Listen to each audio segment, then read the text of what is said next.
Well, let's do the official. I was going to get into. So I'm going to start off the official introduction to the podcast. Then Trace will introduce you. Okay. So, welcome to Oh Brother, Not Another Podcast, which is an official Apple podcast, by the way, presented by the Westport Library and the Quick Center for the Arts. And I am old brother Miggs Burrows. And I'm Trace Burrows. And today we're very excited to have on our show Fran Drescher, actress, writer, producer, activist, and is involved in all kinds of things and always creating things. So should we start off, talk about Fran Jam? Yeah. Sure. Hi. It's the Burrows brothers. Yes. That's right.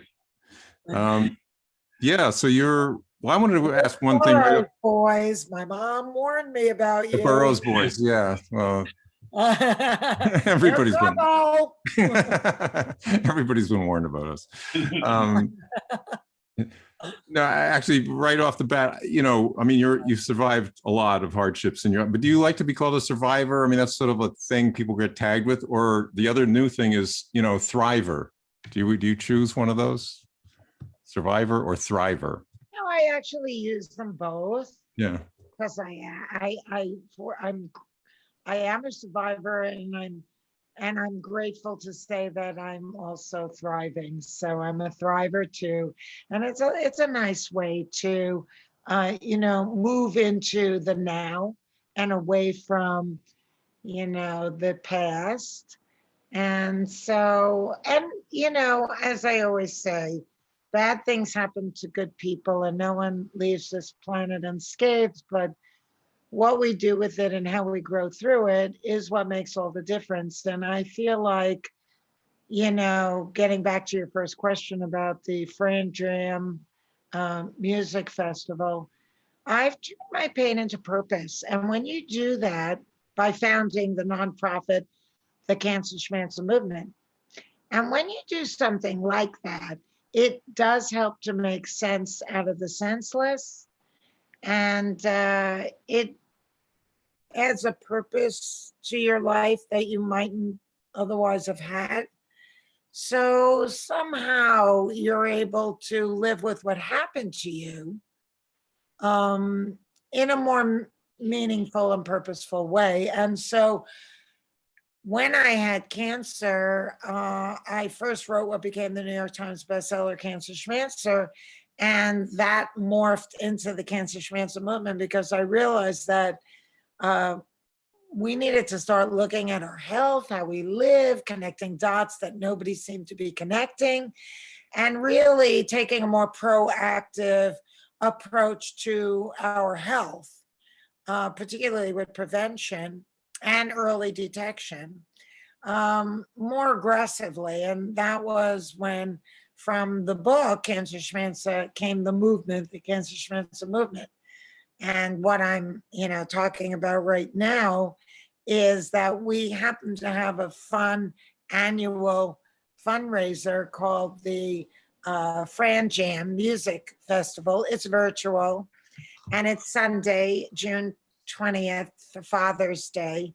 And it'll be in the evening, 6 p.m. Pacific time, 9 p.m. Eastern time. So you could enjoy your whole day outside and play and do your barbecue or whatever you're going to do with Dad. And then get in front of the computer or your smart TV and watch this fantastic concert. And if you're so inclined, it's free, but we welcome you to make a donation. And they would find this at cancerschmancer.org. Is that where they would? Cancerschmancer.org and Fran Drescher Facebook Live and Cancer Schmancer Facebook Live and the Nanny YouTube channel. Oh, cool. It's got a great lineup. I'll just mention some of the names. Jackson Brown, Ann Hampton Calloway, Liz Calloway, Fiji Blue, David Foster, Catherine McPhee Foster, correct me if I mispronounce any of these names, Debbie Gibson, Huba Stank, Cindy Lauper, and Anthony Nunziata. And Cynthia Erivo. Cynthia Erivo, okay. Yeah.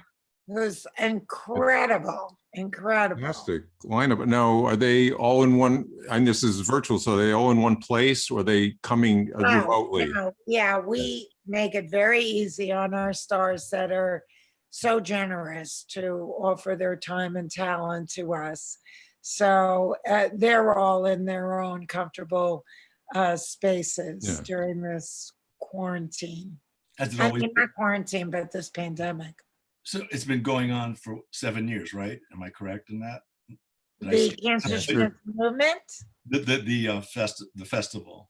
Oh, yes, we, before the pandemic, we were doing a cabaret dinner cruise in New York Harbor. And it was a really fun evening that we always did around my anniversary of wellness, which is June 21st, the summer solstice and the longest day of sunlight, poetically, and Pride Month in New York. So it was always really fun. And we got the best of Broadway and cabaret to perform. But since the pandemic, that became unrealistic. So last year we did a virtual concert and we actually did extremely well. People were very generous. They really enjoyed the show.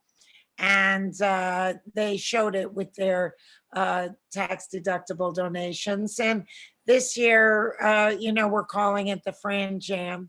And we've really got some great talent. I mean, I'm a fan of everyone, but I mean, Cyndi Lauper and Jackson Brown and Cynthia Erivo and, Catherine McPhee and David Foster. I mean, it just doesn't get any better than that. Yeah. So it wasn't always called the Fran Jam. It had other names in previous years. Yes, we decided this year it was going to be a kind of fun music festival in celebration of love, peace, and wellness.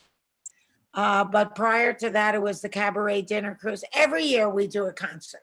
Yeah. Let's put it that way. Yeah. Yeah. And this year we're calling it the Fran Jam, which I really like. We may keep it moving forward. We just keep reinventing it and making it fresh for our fans and followers and supporters.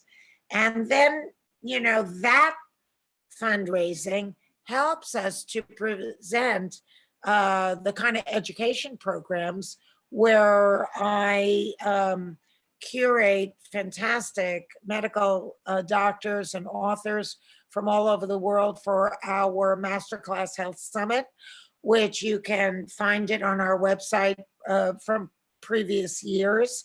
And as well as, we have a teen program, a tween and teen program that Jamie Foxx is involved with. And we have an education video with him called Be the Change that's targeting young people and changing their lives for the better. And we immediately, as soon as lockdown started this past year, we produced the Corona Care for You interview series where we curated just very outside of the box medical doctors who were giving very helpful tips on how to bolster your immune system so that you can decrease your risk of getting sick, and then helpful tips on what to take if you do get sick, and how to change your life with progressive programs like Detox Your Home, so that you don't constantly expose yourselves to carcinogens, Right. because that will compromise your immune system. And with a compromised immune system, it's very difficult for your body to fight off something like COVID-19. Yeah. So nutrition, there's nutrition advice as well. I mean, Absolutely, because food is medicine. sure, yeah. That's true. And what kind of food? Yeah. And is it industrial farm food that's laden with pesticides and herbicides and antibiotics and growth hormones, and GMO grains that's fed to animals? Or is it organic, eco-friendly, regenerative family farming? Because that's what we need to pivot towards. So how do And you, I hope that the US government Hmm. starts offering a farm bill for industrial farmers to convert their farms back to farming in a more wholesome way. Yeah. You're gonna say Get out of something. the chemical business. Yeah. Oh, no, what I was going to say, well, everyone's had friends that have, in particular, a friend of mine, he's now deceased, but he went to the doctor because he had some weird other thing. And the doctor said, your eyes look kind of yellow. What are you, it must be, we'll do some tests, must be your liver.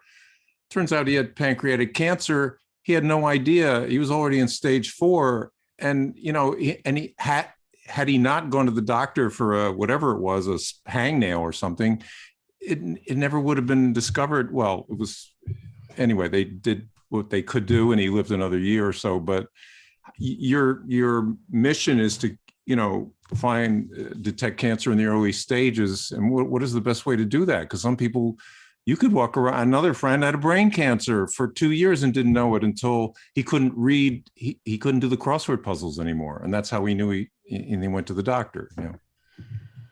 So. Well, I think that we have to raise our antenna to what early warning whispers are, and do not accept being told that this is a silent killer and there's no way that you're ever going to know. We live with whispers for a long time.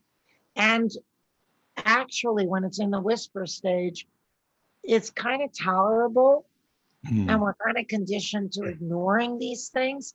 There's not a lot of time. We have a lot on our plate. We got to go to work. We got to take care of our family. We got to put food on the table, all of this stuff. And we're really not conditioned to say, gee, something's not right. And it could be nothing, but God forbid it's something. I really need to catch it while it's in the whisper stage, because catch it on arrival, 95% survival. And the reason why we lose loved ones to cancer is almost always due to late stage diagnosis. Right. So, and even doctors are not really conditioned to offer you tests that seem overreactive. That's why we teach you how to pivot from being a patient into a medical consumer. Know the tests that are available for the cancers that you are susceptible to or suspect maybe could this, God forbid, be, because it may not even be on the menu at your doctor's office. And so, doctors are bludgeoned to go the least expensive route of diagnostic testing.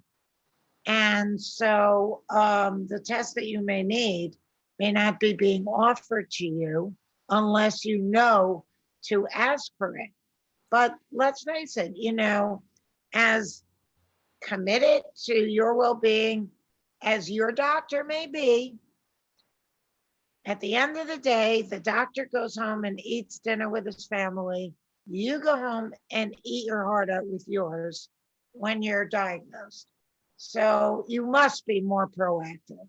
And we really shake you, wake you, educate, motivate to get in the game of your own health and well-being, because no one is going to fight harder than you. And if you don't start focusing on you, it may be too late in the game when you finally find out, but you are useless to your family if you're 6 feet under. So you have to start thinking differently. And then lifestyle is a big deal, because people are very easily seduced into doing unhealthy things on a daily basis without really questioning it. I don't know what it is about our species, but the general mass is very easily coaxed into manipulation.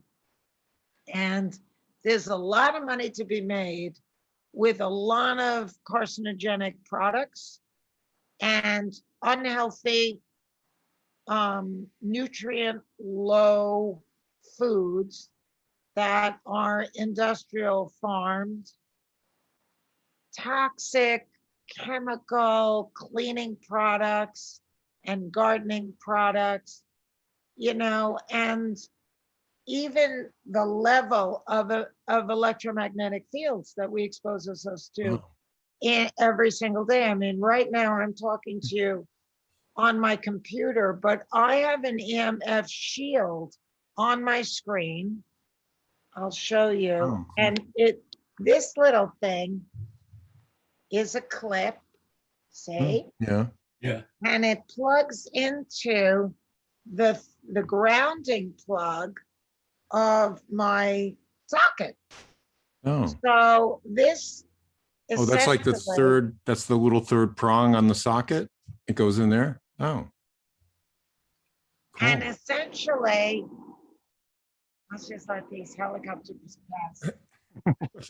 Are you spying on? Essentially, it is eliminating significantly by like 95% or maybe 98% of the electromagnetic fields, the radiation that's coming towards me. I no longer have a microwave oven in my house. I got rid of all my cordless phones. I never hold my cell phone to my ear. I never keep my phone plugged in at night, and I always keep it on, at the very least, airplane mode while I'm sleeping. And I always turn off my Wi-Fi. Sometimes I never even turn my Wi-Fi on because I have Ethernet plugs all over the house, and I'd rather plug in old school to the Ethernet, which, by the way, is faster and more efficient. And you don't get the same EMFs that you do from Wi-Fi. These are all things that we have to start re-examining instead of mindlessly accepting. I see these brainwashing commercials all the time now for, nationwide 5G. And it's like, really? Why are we letting ourselves be guinea pigs? It's so wrong. And the last thing we really need is to, go faster. We need to slow down. We need to be in control of our minds and get more connected to the earth and the earth's energy, and meditate more and make our lives a Zen meditation where we're in the moment most of the time. And that is a daily practice that's very difficult to master, but so important to your health and well-being. People don't even realize what is creating all the dis-ease. But cancer is the end stage of low-level inflammation that takes years, in most cases, to turn into a cancer. Well, what are you doing to facilitate that inflammation? What can you do to help your body operate more effectively and efficiently? Well, we're all victims of commerce, which, pours billions of dollars into brainwashing us into must have a bag of Cheetos, I must have a Diet Coke, I must have this, must have it. It's true. I mean, but back to your thing about the taking stock of your own, the most powerful CEO could go into the doctor's office and all become a submissive, and the doctor says, oh, it's nothing, ignore it, or do this, take 2 aspirin, and they go home and they just don't take, they don't advocate for themselves. Doctors and Well, if that were me, I would be dead today, because it took me 2 years and 8 doctors to get a proper diagnosis of uterine cancer. I got in the stirrups more times than Django.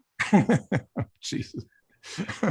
people really we learned this when my mother was ill. You know, you have to be your own advocate, and doctors are just people. And the trouble is, and have been guilty, that you depend on these people that have your life in their hands, and sometimes there's big gaps with doctors that have experienced it all the time.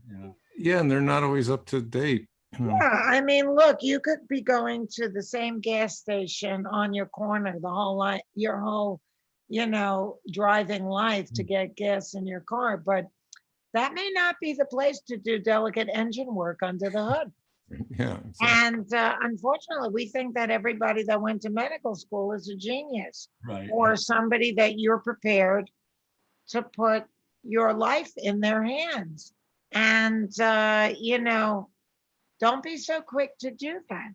Mediocrity runs rampant, and not everybody is great. Yeah. And if they rush you and they don't, give you the time, they're not really listening to you. They're more about talking you out of it, placating you. That's not the doctor for you.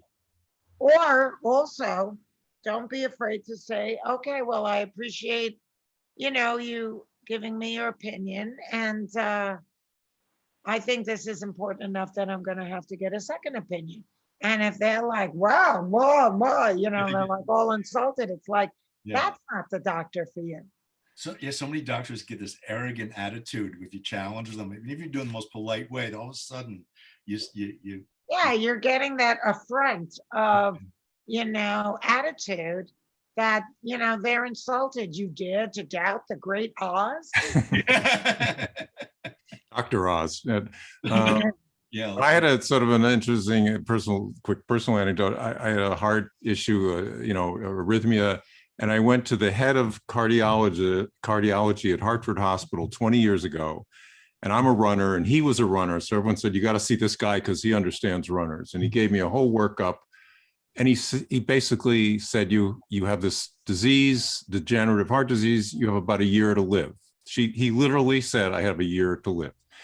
And I was so nerve shocked. I didn't tell anybody. I didn't tell my son I didn't tell Trace. I didn't tell anybody. I didn't know what to do, because once you let that out there, your whole life, as you know, it's all about that. And I did tell a close running buddy, and he said, get another opinion. And the other opinion was, I don't know what the hell he's talking about. Your heart is fine. I mean, this is the head of cardiology telling me I had a year to live. But that's to my point that, there's no gods out there. They're just normal people. They're fallible. They make mistakes. Did you get an ablation? Yeah, I did. Yeah. And did the first one take? No, and I didn't do it. How many have you had? Just the one. I didn't do it. I didn't. Oh, really? Because my mom had it just once. Some of it took, but she was still experiencing it. She did it the second time, and that was it. She never had another problem. Well, mine's milder. I don't have episodes. It's just I have a very benign case of it now, or version of it. So yeah, so I'm living with it, and I just, that's it. Taking blood thinners. Yeah. But sometimes, most times, you do need more than one. Yeah. Because, Okay. They're cauterizing all the spots that seem to have like an electrical impulse that doesn't belong there. And sometimes they miss one or two. Well, good. Thank you. Well, I trust your advice more than anybody. Now, let me ask Trace something, because I keep looking at you, Trace, and think to myself, has anyone ever told you that you resemble Nelson Rockefeller? No, never. No. Never. My God, I'm looking at you, and it's like former governor of New York. Yeah. Who died in his lover's arms, I guess, right? Didn't he have a heart attack making love to his mistress? Maybe. Yeah, I think, look it up. I think that's all that, but it sounds familiar. I know that's absolutely true for Roosevelt. Oh yeah, probably just about every president, probably. Or Eleanor got the call. God. So sad. Yeah, go ahead. Let's talk about some of your other Yeah. projects. Yeah. And I'm curious about, you were just before COVID, you were developing Nanny the musical, right? Yes, we are. Yes, and And it's is that very still, exciting. is that coming back? Is that you diving back into Yes, that? absolutely. I was very blessed because Peter Jacobson, my writing partner and ex-husband, and I had the opportunity through this whole pandemic to be creative, to do writing, to push the project, advance the project, I should say. And we have partnered up with Rachel Bloom, who was the creative executive producer and star of Crazy Ex-Girlfriend, which was a musical situation comedy that currently can be seen on Netflix. So she's a brilliant young woman who grew up watching The Nanny.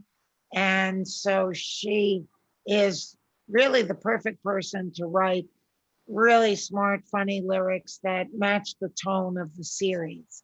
And so we're thrilled. And I don't know, I've never really done this before, but I'm guessing that we're probably like 2 years out to get all the music pulled together, to cast, to workshop it, to go out of town with it, and then ultimately to open on Broadway.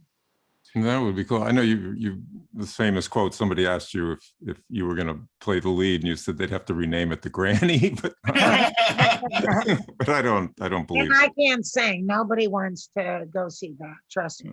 Oh. But it'll stand on its own and it'll be great. We're gonna search far and wide for the next Barbra Streisand. Oh, Yeah. So you got any other projects in the works you want to talk about? Well, besides the Fran Jam Sunday, the June 20th, the Hotel Transylvania 4 is coming out this July. oh. And it's great fun for the whole family, really funny, beautifully animated with a lot of great action, adventure, and movement. And it could be the last one. They're saying they think it's going to be the last one of what's been a wildly successful franchise. And the movie that I did for Lifetime called The Christmas Setup, which aired last Christmas on Lifetime, is now going to, and was very successful and nominated for a GLAAD Award because it celebrated the LGBTQ community without making it a story about angst or character, needing to come out to disapproving parents, none of that. Totally pushed the needle forward, which is what was so appealing to me. And they're going to rerun, they're doing like a Santa in the Summer series with all the movies that they aired last Christmas on Lifetime channel. So I'm really excited about that. And I have a couple of, companies that I support that also support Cancer Schmanza and the way that they, manufacture their product or whatever is taking into consideration a lot of what we stand for. So, the things like Laura Gella and Color Only, FabFitFun, these are all things that also the QN Labs, which is a vitamin line, is very good, and the Skinny line. These are all companies that are in my universe that I support by leveraging my celebrity, and they're all really great products. There's a technology out there that it's gone through a lot of approvals the last 8 years. I remember I marked it down. because I saw a PBS special about nanotechnology using to kill cancer, so you don't have all the chemo, and it's basically a doctor's visit. And I don't know, it seems like it's been in development for a long time, and obviously the industry of chemo is very huge. So do you have any knowledge about that flies?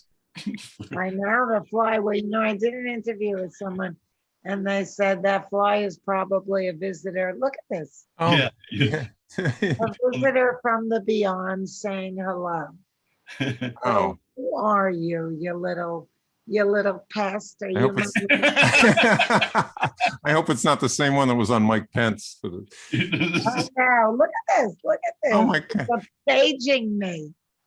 That's, I wanted to ask about the name, because Cancer Smasher is such a great name, and it's the Queen's New York vernacular of like, it's very dismissive, like, you know, Cancer is cats, not the schmats. boss of me. What? It means cancer is not the boss of me. Right, it's dismissive. It's like you can't, yeah, you're nothing to me, right? And that's sort of the guiding principle, right? You just Yeah, take charge. It's self-empowerment Yeah. and making those hard changes from what we think is convenient, but actually very convenient lifestyles. And did that come up in a brainstorming session or in the middle of the night, or, you know, the word cancer schmancer? I mean, that's And my dog. Look, look, look, look, look, look.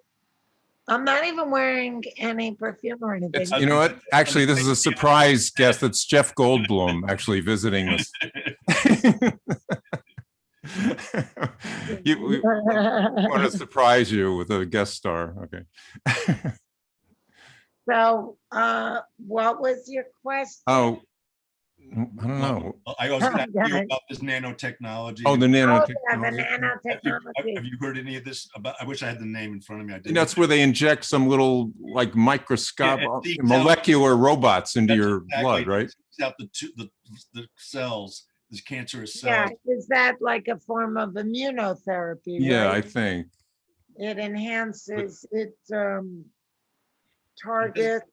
It doesn't work with every single cancer, but it works with a lot of them. And it's basically so non-invasive, you know, and you don't have to go through all the chemo and all. Yeah, well, you know, anything that moves us away from traditional chemo, which is basically a kind of poison Yeah. that hopefully kills the cancer before it kills you, I applaud, because I really think that and for me personally, and I can only say what I would do, I think that I would definitely explore supporting the body and aggressively building up the immune system in a very, radical way to help the body fight cancer, which it's supposed to be able to do. And that would include a massive holistic change of lifestyle, almost really making your whole life about getting well. But some people we encourage to try that as a complement to traditional cancer treatment. And a lot of people are finding success with nanotechnology, immunotherapy as well.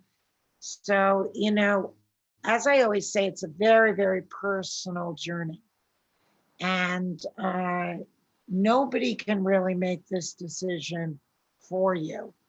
I have had speakers who were cancer survivors, and, you know, they felt in their heart, they feel it was almost divine intervention. Don't do this. Get out and find another way. And it's very difficult to swim upstream when everyone is telling you you're going the wrong way. Right. All of your loved ones are saying, are you crazy? You know, how could you refuse what the doctor is recommending? So basically, there are more options out there. And that's what we try and present. So you can make an informed decision. Right. And what's your preferred, we're going to wrap up in a few minutes, but so curious about your preferred meditation. Do you do TM? Is it just breathing, yoga? What kind of things do you do to chill out? You know, meditation, which I do every day, is a practice of trying to be present, basically, of trying to be single-minded, of not being in your head in the past or the future. That's the big global picture of it. To try and exercise that and become more proficient at it means, oh, look at my mom. Okay. Wait 1 second. Go My ahead, dad's in please. the hospital. I Please. just gotta see. No, please. Hi, Mom. Is everything okay? Yeah, Venus with she helped me come in, so they let her in, no problem. Oh, that's great. That's great. Unbelievable. And Daddy's in the bed. He said he was very tired and very cold, so he's under the cover. Oh, you know, I was looking at those long pajama tops. They have a really cute one with long sleeves that's like a really cute polo shirt, but it's long, like a nightgown. I think I'm gonna get it for him, so we won't. Oh, he has a hard time, he likes it, but he wets it from the penis. I know. Listen, I gotta go. I'll call you back. I just want to make sure everything's okay because I'm actually doing an interview. But I'll call you back as soon as I'm done with it, okay? I don't care what I'm doing. If I see the call come in for you, I stop what I'm doing. I thank you. Oh, you're welcome. So I'll call you back as long as everything's okay. Okay, I love you. Bye. I think we're going to book Thank your you mom for for the your next patience. podcast. Your Well, mom go. When Rosie O'Donnell was doing her talk show, the Rosie Show, and she met my parents, she hired them to do early bird restaurant reviews Oh, Oh. yeah, down in South Florida. that's right. And they were so cute and so popular. They really are cute, my parents. I call them Hansel and Gretel.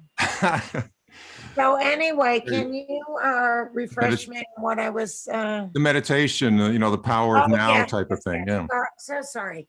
So anyway, that's the ultimate goal, to become as single-minded as you possibly can, to become as present as you possibly can. So you're not wasting your life in the past or in the future, which is always the cause for 99% of your angst. When you're in the present, most of the time it's pretty calm and nice. You can find value in it. You can see beauty in it. You are in the now. So that's the goal and objective. You don't have to do it with your legs crossed. You don't have to do it, with a mantra. You don't have to do it doing yoga. You just have to do it. And that means whatever you're doing, if you find yourself in your head and not in the moment, being present in your own life, then once you become mindful of that, oh my God, I've been thinking about this conversation I had last week. I'm constantly doing that. Once you become mindful of that, then you pull yourself back into the moment. Good tools to do that is looking around the room with wide-eyed wonder of a child, taking in the mundane that you stop looking at. Look at it. Look at it. Look up at the great big sky and all its beauty and take it in. Feel your body. Usually you can feel the insides of your hands, easiest. You can feel the insides of your abdomen. It's a little more difficult. You can feel the inside of your feet. If you don't touch your hands, if you don't touch your hands and your eyes are closed, let's say you can't see, oh, do I have hands? You can still feel your hands. Yeah. That is bringing you into the moment. Hmm. If you use your breath and feel it on your upper lip and do that, that's bringing you into the moment. These are little tricks of the trade. And if you continue to do that throughout the day, you're going to start practicing presence. And that is going to change you forever, because then, something bad happens, whatever, you're not going to get swept up into it in the same chaotic way. You're going to already have some kind of a practice of slowing everything down and being in the moment and saying, okay, let me just settle in here a minute and allow what needs to happen to come to me, instead of immediately being reactive. Or, other things, like you're driving in the car and you could be thinking, there's so much traffic, I'm going to be late for this meeting. Okay, so now you're in the future. You're anticipating something that hasn't even happened yet. Instead of saying, well, this is my the universe is giving me an opportunity to look around me right now. I'm standing still in traffic, so I'm going to look around. I'm here. What am I seeing? You may see a flag blowing in the wind. You may see someone in the car next to you that, is singing to their music. You may see a tree blowing in the breeze. You may see clouds. You may see a bird fly by you. That's being present. And the more you practice it, the healthier it is in all ways, especially your physical health. But you know what? A lot of people miss their lives because they're not present. What happened? Where did all the years go? Well, in your head, stupid. You could have been in the moment, Right. which is the way most animals live. Right. Yeah. You know how long a tortoise's life must feel? They live to be like 150 years old, but they're in the moment. They're always right there. Right. Yeah. And it's a beautiful practice.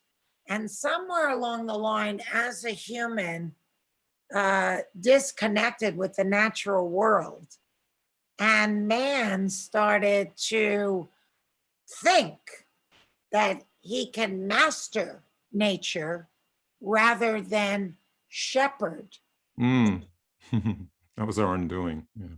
Yes, the less of a quality life they began to live. And now we're so out of balance. But the good news is, start right now. And the more present you are, presence is the porthole to spirituality. Beautiful. Wow. Yeah. There's nothing that can follow that. So I'll hold this up again and I'm say, happy that you asked me that question. no, that was wonderful. That's a wonderful message. But it's all about Fran Jam, June 20th, with all these amazing performers. Fantastic people, and it's free. It's free, people. It's free, but we hope you'll we donate. welcome your donations. There's nothing too small, and obviously the more the better, but we're a nonprofit and we give. So it's a wonderful cause, and I can't thank you enough for your time. And Thanks. Well, thank you. I wish both the brothers good health and long life, and all of your viewers the same. thanks so much. Take care. Bye-bye. Bye.